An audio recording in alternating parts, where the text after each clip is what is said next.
Hello, friends. Welcome to my YouTube channel, Attorney E. Immigration Lawyer. Today's episode po, patuloy po ang ating usapan tungkol po sa mass deportation na nagaganap. Ako po si Attorney Elena Antonio Bordo. Alam ko po na tayo po ay may kanya-kanyang opinyon tungkol po dito.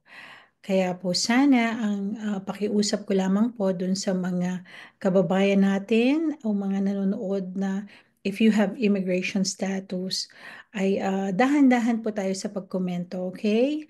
And maging compassionate din po tayo sa sitwasyon ng marami nating kababayan ngayon. Ang sabi po ng ambassador natin, there's about maybe 400,000 Filipinos na maaaring maapektuhan nitong nangyayaring immigration raids. Okay, so itong mga policy changes tsaka enforcement na nagaganap under the new president. So today's episode po, patuloy po ang usapan natin tungkol sa deportation. Pag nagkomento po kayo, dahan-dahan lamang po ha. And para po ito dun sa mga nangangailangan po ng payo, okay? But ito po ay usapan lamang po, hindi po ito substitute or kapalit sa actual consultation with your immigration lawyer. If you want to schedule a consultation with me, mag-text kayo 713-315-7793 or mag-email kayo eb@eboardlaw.com. Okay. First, I want to share with you my screen. I-share ko po ang aking screen because, okay, gusto ko pong mapag-usapan po natin ito. Ito po ang interview ng ating pong ambassador tungkol po dito sa 24 Filipinos, unang batch na na-deport po. Okay? Pakinggan po Yun, natin. naririnig ko yung 24 Filipinos na ano ba to? Napag-deport na ba dito, sir? Related dito sa illegal na pagpasok sa Amerika? Oo. Yeah, so actually, yung 24 na yan ang was reported to us. Pero pre-process yan even during the time of Biden pa. In other Okay. words, bago pa Hindi na nakaupo bago. si, Oo. si President Trump, na-process na yan at they already deported them. At there are about 80 more that also have been processed that is up for deportation. So far, yun lang ang mga nakukuha naming information because we were coordinating closely with the Homeland Security. Okay po. So, narinig ninyo na ang una daw na batch, yung 24 na na-deport, ay naproseso pa noong Biden administration pa. Pati na rin po itong 80 na i-deport. So, ano po ang ibig sabihin yan? And I just want to share this kasi po, maraming nagtatanong, tama ba na basta ka nalang pipick upin and then i-deport ka na lang, dadalhin ka sa, sa facility na merong eroplano and then ibabalik ka na sa bansa mo or sa Philippines. Ganun ba ang mangyayari? Okay, so let's talk about that. Let's talk about the process of deportation. Okay?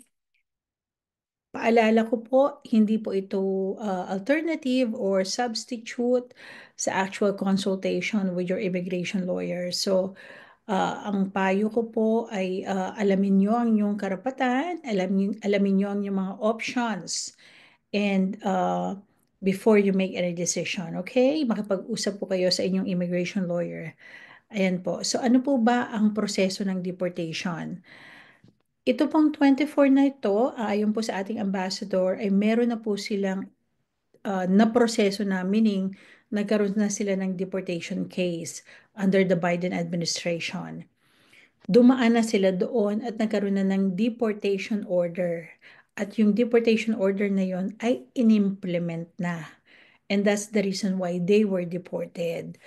So ano po ba ang proseso? Paano mo malalaman kung ikaw ay nasa deportation na? Okay, so ang the first thing that will place you sa removal proceeding, tawagin po nating deportation, ay yung tinatawag na notice to appear. Ang notice to appear po ay isang dokumento na nagsasabing ikaw ay nilalagay sa removal proceeding or sa deportation at kailangan mong humarap sa immigration court. Okay?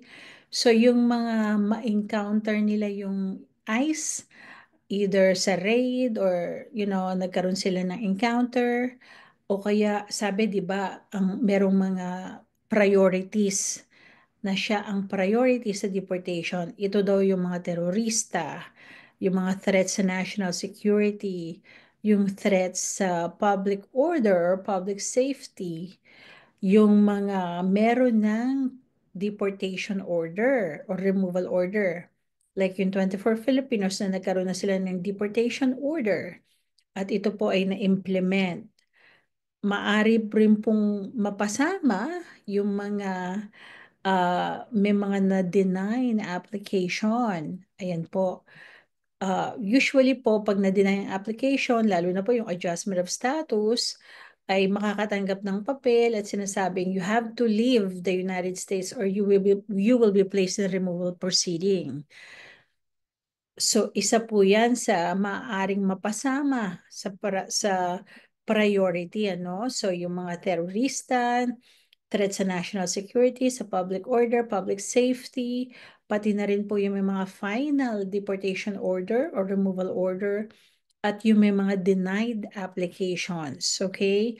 And then I was listening yesterday sa news na yung press secretary, sinasabi niya, of course, anybody who is illegal in the United States will, are committing a violation of the law.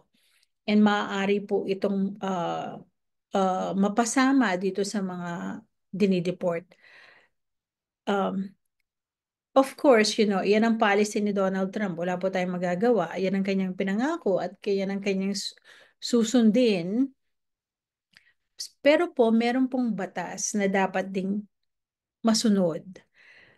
So, kapag kayo ay nalagay sa deportation proceeding, ay mayroon kang mga karapatan. Kasama po sa karapatan nyo, yung humarap ka o ipagtanggol mo yung sarili mo doon sa deportation or immigration court na tinatawag. Mayroon kang karapatan na manahimik, your right to remain silent. Meron kang karapatan na kumuha ng abogado na mag-represent sa iyo sa iyong removal case. And of course, nasundin ang proseso. Meron pong proseso ang deportation. So, hindi po yan yung basta-basta ka na lang nakita sa kalsada at pinick up ka na lang, o kaya nagtatrabaho ka, pinick up ka, and then deported ka na agad. So, ang pinag-uusapan po itong 24 na to ay naproseso na daw during Biden administration pa.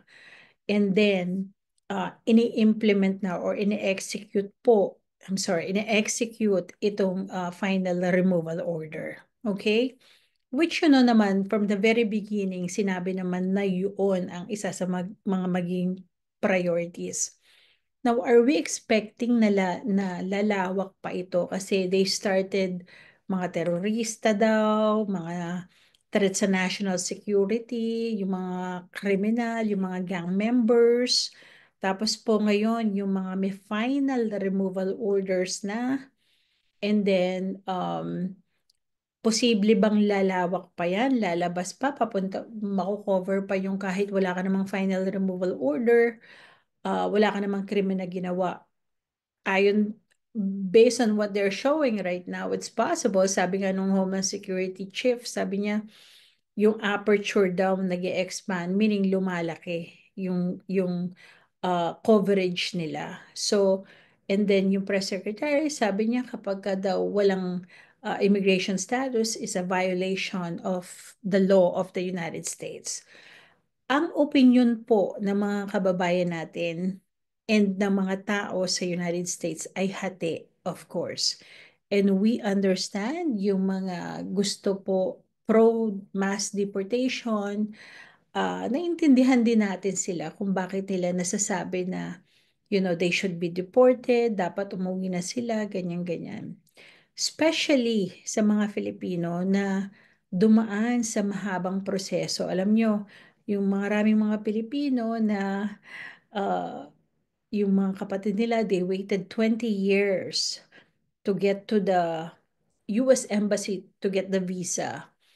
Of course, napaka-unfair naman yun compared dun sa mga tumatawid sa border. Tayo po mga Pilipino, hindi po tayo masyado kasama doon dun sa mga tumatawid from Mexico, from the southern border. Pero marami rin po tayong mga kababayan na out of status na, they came here to the United States na merong tourist visa and then nag-expire na po, o kaya may work visa and then nag-expire na. In other words, hati po ang opinion nating mga kababayan. And ang pakiusap ko lamang po is maging compassionate din po tayo sa isa't isa. Naintindihan natin kung bakit pro-deportation ka, and then naiintindihan po natin yung mga nag-aalala na walang papel, and that's why we're giving this information po. Okay? Ayan. So, ang payo ko po ay, of course, stay calm and wag po kayong magdidesisyon ng pabigla-bigla. Ang sinabi po ni Ambassador is kapag wala pong talagang option, sabi niya, wala na pong path to become legal, ay maaari pong mag-voluntary departure na lang to avoid detention. Yan. Ito po ay magiging personal choice po ninyo. Okay? As I said, sa deportation process, hindi po basta-basta ka nalang pipikapin and then you're gonna be deported. So may proseso po yan. So ang question po dyan is, mayroon ka bang relief or remedy or remedyo or depensa kung sakaling ikaw ay ma-pick up ng immigration? Yan. And the way to find out po is makipag-usap po kayo sa immigration lawyer para po malaman nyo kung meron kayong option o kung wala man kayong option. Okay? Before you make any decision. Yan lang po ang aking paalala. And of course, in the unfortunate event na ma-encounter nyo ang immigration ng ICE, I know na mag expand po sila sa mga workplaces. Nakikita na po natin, ano, marami ng mga workplaces na kanilang binisita. Okay? May mga karapatan po kayo at meron kayong karapatang ilaban ng inyong deportation case, okay? Lalo na po kung kayo ay meron ng mga anak dito sa Amerika, mga anak na dependent sa inyo, at kayo po ang magulang, kayo po ang bumubuhay sa mga anak ninyo, dun sa mga meron ng 10 years in the United States, na good moral character naman sila at meron silang anak o may asawa silang US citizen or permanent resident at good moral naman, meron silang good moral character. Meron po kayong mga options or defenses na pwedeng you have to know kung kayo ay papasok dun sa mga possible options na yon. So the way that you know that is makipag-usap po kayo sa inyong mga immigration lawyer po. Yan po. So don't make yung mga desisyon na based on fear. Okay? So alamin nyo po, of course, yung inyong kaalaman, information is power po. Ayan. So, what I'm saying is that mayroon pong proseso na dapat sundin ang Trump's administration kahit po kayo ay nahuli dahil kayo ay walang papel. So, if you're gonna be placed in deportation, if you are pick up, okay, na-encounter nyo ang ICE, nag-check sa workplace nyo, binisita kayo, nagkaroon ng raid, meron po kayong karapatang ilaban ang inyong deportation. Ngayon, yan po yung sinasabi ni Ambassador na kung talagang wala na daw na option, siguro ang iniisip niya doon is para ma-avoid yung detention, ay magvo-voluntary departure na. Ngayon, kung talagang wala na talagang option at ayaw mo na ring bumalik sa Amerika, yun po, pwedeng uuwi dahil po pag umuwi ay alam nyo, pag nag more than 1 year and more ka na sa US, ay 10 years na ang bar mo. Meaning, yun yung tinatawag na 3 to 10 or 3 or 10-year bar. Pag more than 180 days, 3 years. Tapos pag nagpa 1 year ka naman and more, 10 years ka nang hindi makabalik. So you have to think about that. Consider that whenever you make that decision na uuwi na lang. Of course, kung ikaw ay malagay sa deportation, at wala talaga pong option, ay pwede pong maging option yung voluntary departure, especially kung meron ka pong expectation na makakabalik ka sa Amerika dahil meron kang petitioner, meron kang hinihintay na petition na pending, either yung anak mo, pinipetition ka, or meron kang nakapending na petition at gusto mong bumalik sa Amerika pa. Another option po is voluntary departure. So makipag-usap po kayo sa lawyer ninyo before you make any decision po. Yun, ang payo ko lamang po, huwag magdesisyon ng base po sa fear. Ayan. And how do you overcome fear, 'di ba? Paano ba natin ma-overcome ang fear? Sa pamamagitan po ng preparation. Meron po tayong episode na dapat po tayo ay merong family preparedness, which means na sa ganito pong pagkakataon ay kailangan nyo pong pag-usapan sa inyong pamilya, pati na rin po yung family na kung sinusuportahan mo yung pamilya mo sa Philippines, na kailangan po nyong sabihin ang sitwasyon ninyo nang hindi nyo po dinadala ng, sa sarili nyo lamang. Kasi napakahirap po niyan. So, last episode po, pinag-usapan natin na maigi pong meron kayong trusted friend na siyang nakakaalam ng inyong sitwasyon, kung anong gagawin sa mga anak ninyo, at kung anong gagawin sa bahay nyo, kung anong gagawin sa pet nyo, kung anong gagawin sa mga ari-arian yung may iwan dito sa Amerika. Yan po. So, kailangan po ay meron kayong isang kaibigan na siyang magiging confident ninyo, and in case of emergency, ay tatawagan po ninyo. Okay? Ngayon, mayroon din po kayong karapatang magpiyansa sa deportation. So, unless na mandatory detention kayo, yung mandatory detention, yun po yung may mga drug offenses, crimes involving moral turpitude, aggravated felony, yung mga ganun po. Generally, ay pwede po kayong magpiyansa. Ayan. So, kung isa po yan sa gusto nyong gawin, sabihin niyo po sa abogado nyo, at least makalabas kayo habang pending ang inyong deportation. Now, ang deportation po ay starts with the notice to appear. Makakatanggap kayo noon. Meron pong date doon na dapat ay pumunta kayo sa court at yung sa petsa and then lugar ng court.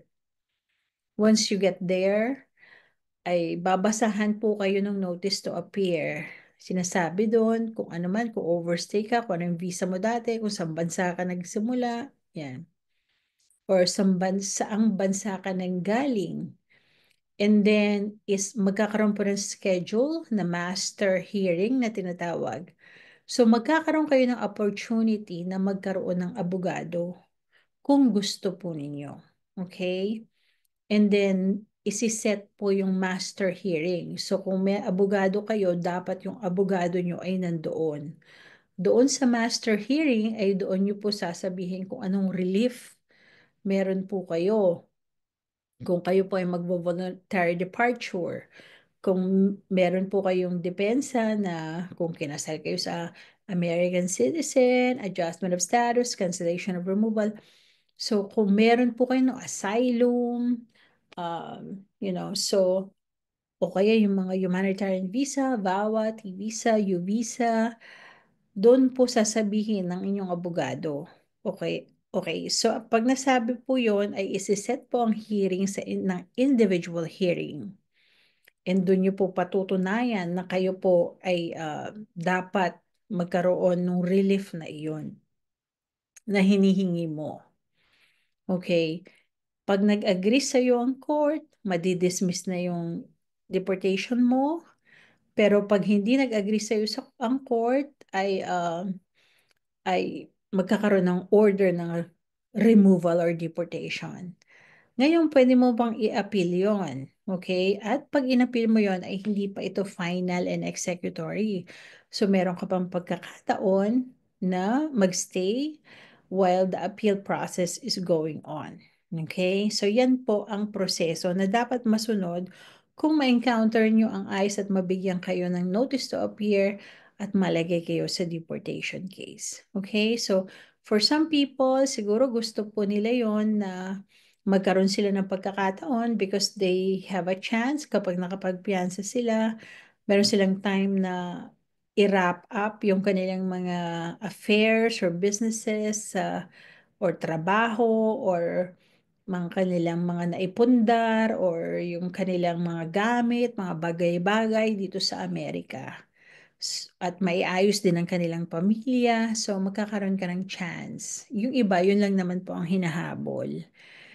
But ultimately, the court will decide kung ikaw ay i-deport o hindi. Okay? So, yan po ang proseso ng deportation. So, kung ito pong ating mga kababayan, unfortunately, na-execute po sa kanila yung final order of removal nila according sa ambassador natin. Meron na silang prior proceeding na naganap under the Biden administration. Okay? Yan po. Sa susunod na episode po, gusto ko po sanang pag-usapan ano ang mangyayari sa mga kabataan, sa mga anak. Yan po. Because sa lahat po ng mga nakausap ko about this, ay, lalo na yung mga nagkukonsulta, ang kanila talagang mga concern ay ang kanilang pamilya. Okay? Lalo na yung may mga anak. So, yan po ang ating pag-uusapan next episode. If you want to schedule a consultation with me, mag-text po kayo 713-315-7793 or mag-email kayo eb@eborlaw.com. Okay po, until next time po, magandang gabi sa inyong lahat. Bye-bye.